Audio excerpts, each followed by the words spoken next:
शीख असतील, जैन असतील, बौद्ध असतील, पारशी असतील किंवा ख्रिश्चन असतील, या सगळ्यांना कमीत कमी इथं 5 वर्ष त्या ठिकाणी रहिवासी म्हणून राहत असल्याचा त्यांना त्या ठिकाणी पुरावा द्यावा लागेल. बरेच जण पाकिस्तानमध्ये रहिवासी असतात, बरेच जण अफगाणिस्तानमध्ये असतात, बांगलादेशामध्ये असतात आणि मग तिथं राहणारे खास करून हिंदू हे यांना भारतीय नागरिकत्व पाहिजे असतं, पण ते त्या देशाचे नागरिक असतात किंवा त्यांनी स्थलांतर केलेलं असतं किंवा असंख्य काही गोष्टी असतात.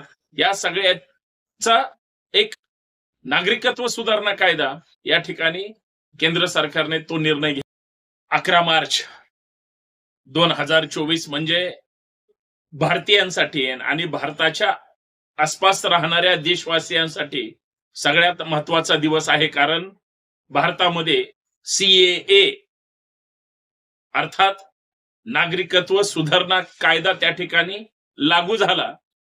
सिटिझनशिप अमेंडमेंट ऍक्ट हा आपल्या देशामध्ये लागू झाल्यामुळं आता पाकिस्तान असेल, बांगलादेश असेल किंवा अफगाणिस्तान असेल, ज्या या मुस्लिम बहुल भागामध्ये हिंदू असतील आणि ते जर भारतामध्ये त्या ठिकाणी राहण्यासाठी इच्छुक असेल आणि त्यांचा एक कालमर्यादा त्या ठिकाणी ठरवण्यात आली आणि देशाचे सन्माननीय प्रधानमंत्री श्री नरेंद्र मोदी साहेब आणि त्यांच्या सरकारने या देशामध्ये अत्यंत महत्वाचा आणि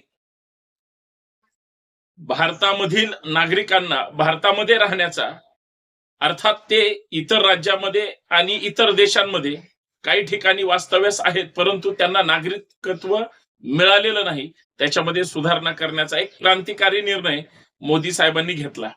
आता तो चांगला आहे वाईट आहे याच्यावर देशामध्ये चर्चा सुरू होईल, परंतु देशभरासाठी हा कायदा लागू झाला. कारण पश्चिम बंगाल आणि खास करून सीमा भागातील प्रदेशामध्ये जास्त करून जे रोहिंग्या असतील किंवा इतर जी मुस्लिम राष्ट्रातली लोक घुसखोरी करतात आणि आमच्या भारतावर वेगळ्या वेगळ्या पद्धतीनं इथंच राहून इथंच हल्ले आक्रमण करतात, अर्थात आमच्या चांगल्या कायद्याचा आमच्या निवासाचा गैरवापर करण्याचं काम करतात आणि या आणि अशा असंख्य गोष्टीवर हा कायदा महत्वाचा त्या ठिकाणी आहे.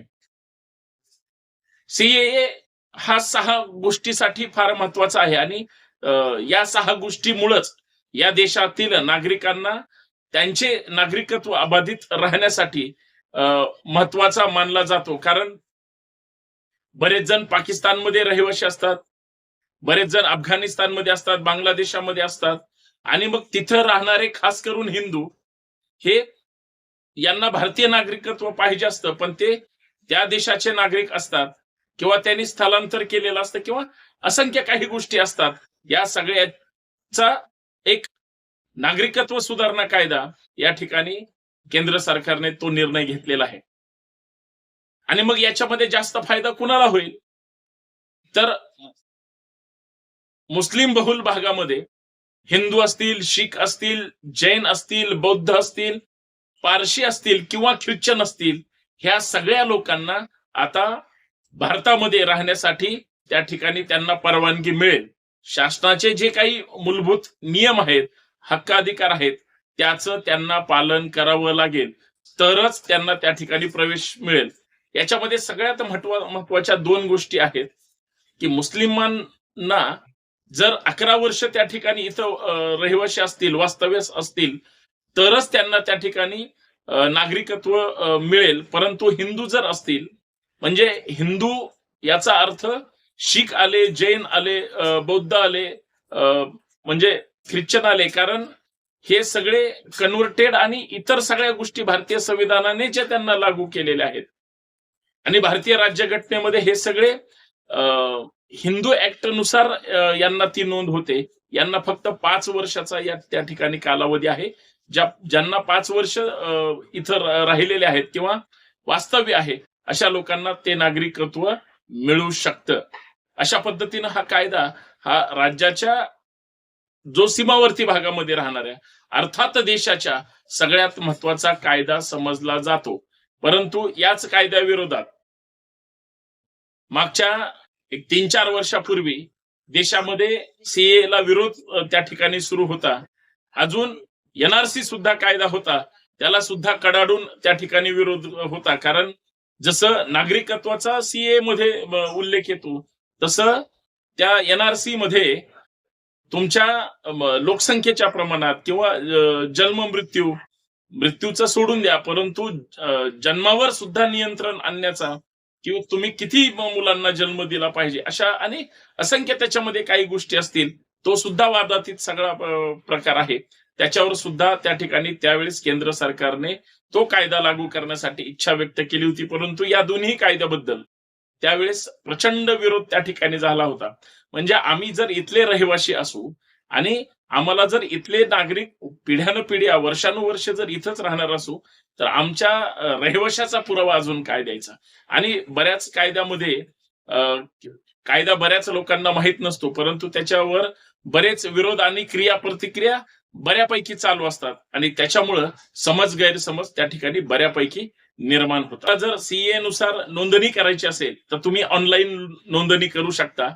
तुम्हाला ऑनलाईन फॉर्म उपलब्ध आहे आणि तुम्ही त्या वेबसाईटवर जाऊन तुम्ही तुमची नोंदणी करू शकता. सगळ्यात महत्वाचं, तुमच्याकडं पुरावा म्हणून पासपोर्ट किंवा अन्य कागदपत्र असतील किंवा नसतील तरीही तुम्ही त्याच्यामध्ये नोंदणी करू शकता.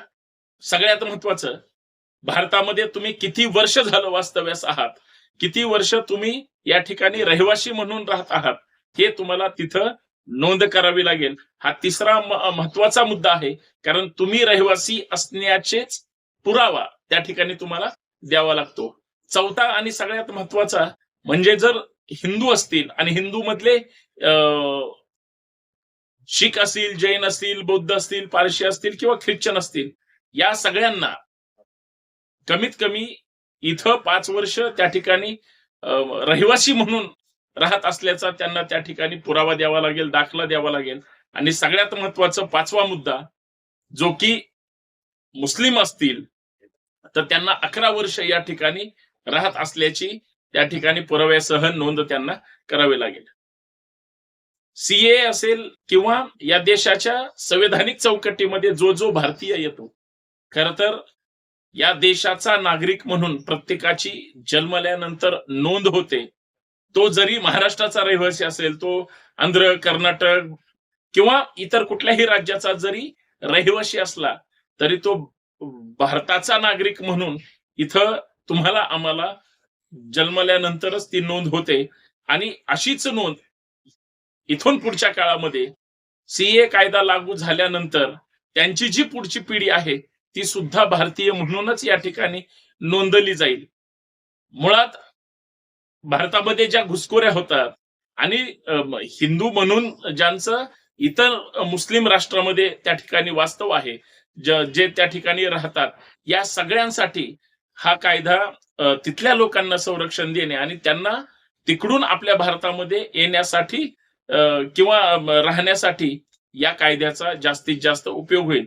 हा कायदा लगेच सगळ्या देशांमधल्या लोकांसाठी प्रत्येकाला नोंदणी करायचं असं जर कुणाच्या मनात असेल तर असं अजिबात नाही. जे फक्त इतर देशांमध्ये राहतात आणि त्यांना इकडं राहायचंय त्यांच्यासाठीच या नागरिकत्वाचा किंवा